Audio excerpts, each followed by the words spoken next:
नमस्कार बच्चों, first in class से आप सभी का इस वीडियो में स्वागत है। बच्चों, बाल राम कथा के 8वें अध्याय में हमने देखा था कि राम और लक्ष्मण को सीता हरण के बारे में सारी जानकारी विशालकाय गिद्ध जटायु से मिली।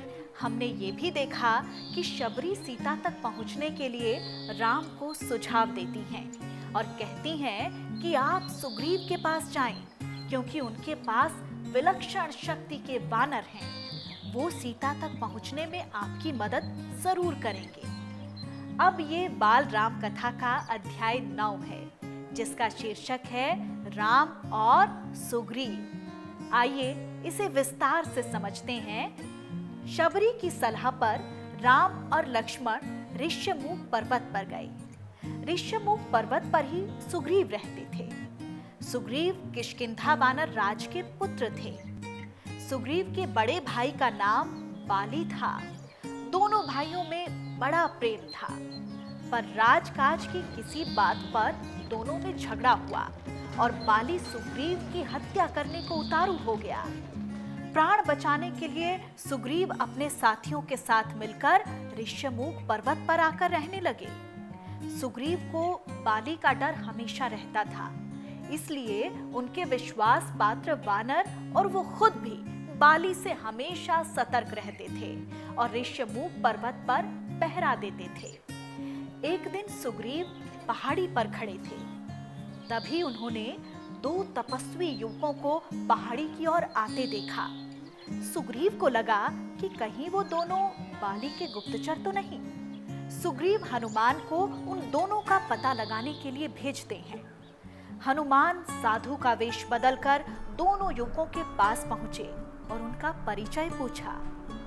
राम लक्ष्मण ने अपना परिचय दिया और बताया कि रावण सीता का हरण करके लंका ले गया है और वो सीता की खोज में निकले हैं।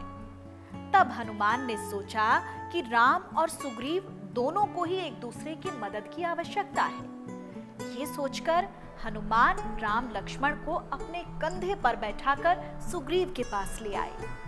राम लक्ष्मण जब सुग्रीव से मिले तो राम ने सीता हरण की बात विस्तार से बताई।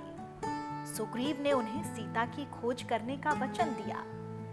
इसके बाद सुग्रीव ने राम को अपनी व्यथा सुनाई कि कैसे बाली ने उसे राज्य से निकाल दिया था। राम ने भी सुग्रीव की सहायता करने का वचन दिया। इसके बाद राम ने योजना बनाकर सुग्रीव को कहा कि वो बाली को युद्ध के लिए ललकारें। युद्ध में राम ने बाली का वध कर दिया। राम ने सुग्रीव को दिया हुआ वचन पूरा किया।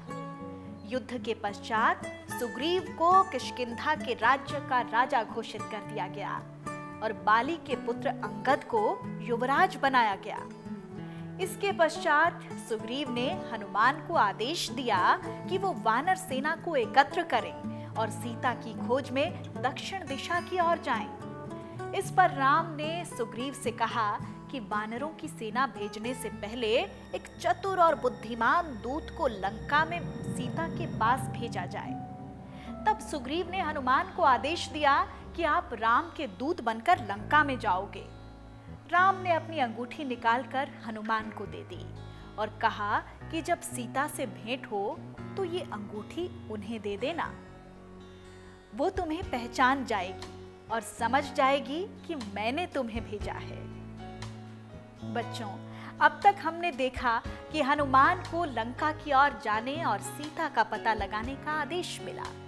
हनुमान रावण की नगरी लंका कैसे पहुंचे, उन्होंने लंका तक पहुंचने के लिए समंदर कैसे पार किया और लंका में पहुंचकर क्या हनुमान की भेंट सीता से हो पाई, ये सब हम आपको दिखाएंगे बाल राम कथा के अध्याय 10 में, जिसका शीर्षक है लंका में हनुमान।